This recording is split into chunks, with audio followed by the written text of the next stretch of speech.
Dalam sebuah forum terdapat pertanyaan yang harus saya jawab. Mengapa kamu membela bocil, anak kecil yang tidak tahu apa-apa tentang bernegara malah didukung untuk jadi cawapres? Sudah begitu, dia anak haram konstitusi pula. Kalau boleh dijelaskan, MK itu keputusannya adalah melanggar ayat. Kalau boleh mengandaikan bahwa undang-undang itu adalah kitab bernegara yang suci, maka dengan menggantikan ayat, murtad parah itu keputusan MK yang membela bocil. Itulah sebuah pernyataan yang datang menghardik saya di hadapan ratusan orang. Baik, kita jelaskan situasinya. Kita mundur sedikit agar memahami keadaan itu.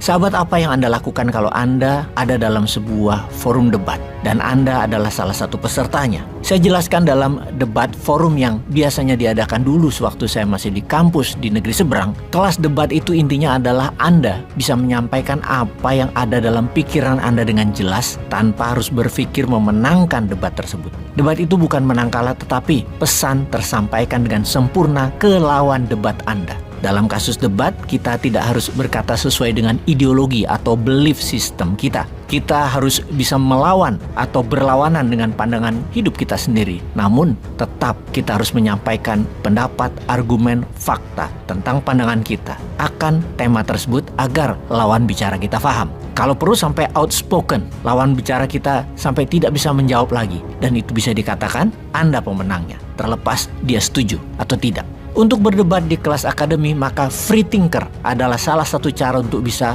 bebas berpendapat. Free thinker artinya memang Anda pemikir bebas, tidak terbelenggu oleh norma, dogma, ajaran, belief system, keilmuan, dan lain sebagainya. Pokoknya Anda paham pertanyaannya, Anda jelaskan untuk menjawab pertanyaan tersebut dan pastikan lawan bicara Anda paham maksud Anda, kalau perlu sampai dia tidak bisa berkata lagi. Hal yang tidak boleh dalam debat adalah keluar dari topik dengan membawa informasi di luar topik, termasuk menghina fisik, ras, suku, agama. Pokoknya begitu mereka belok dari topik atau menjelaskan dengan argumen yang tidak ada hubungannya, maka debat tersebut dia kalah. Anda harus fokus dengan tema, topik, dan argumen Anda dengan tetap fokus pada pertahanan dari serangan data informasi lawan debat Anda. Kita contohkan kalau Anda menjadi peserta debat, maka tidak ada bahan apapun yang Anda akan dibocorkan. Spontan. Ketika Anda di panggung, katakanlah Anda adalah A, dengan lawan bicara Anda katakanlah adalah B, maka juri akan memberikan tema untuk Anda berdua. Misalnya, LGBT haruslah dilarang di semua media. Kemudian juri mengatakan, A, Anda adalah pro LGBT, B, Anda adalah anti LGBT. Bisa dibayangkan posisi Anda pada saat itu di mana secara value Anda itu anti LGBT, namun Anda harus berdebat membela LGBT. Ada, pasti pusing dah. Oke, tema lain ya. Mungkin Anda akan shock dengan posisi kalau Anda jadi pro LGBT padahal Anda anti LGBT. Oke, kita pindah lagi. Misalnya temanya adalah lebih baik menjadi orang baik daripada menjadi orang jujur. Anda jadi orang baik, lawan Anda menjadi orang jujur. Atau ada tema lain lagi. Cryptocurrency harusnya legal dan tidak ada aturan pemerintah. Anda posisinya adalah pejabat pemerintah yang harus membuat aturan melarang kripto. Lawan Anda pro kripto bebas. Demikian sedikit contoh yang ada ribuan tema tentunya, dan kali ini Bosman berhadapan dalam forum yang harus menjawab mengapa pro bocil yang anak haram konstitusi, dan lawan debat Bosman adalah Rocky Gerung. Bisa dibayangkan. Kita kembali ke dalam forum debat.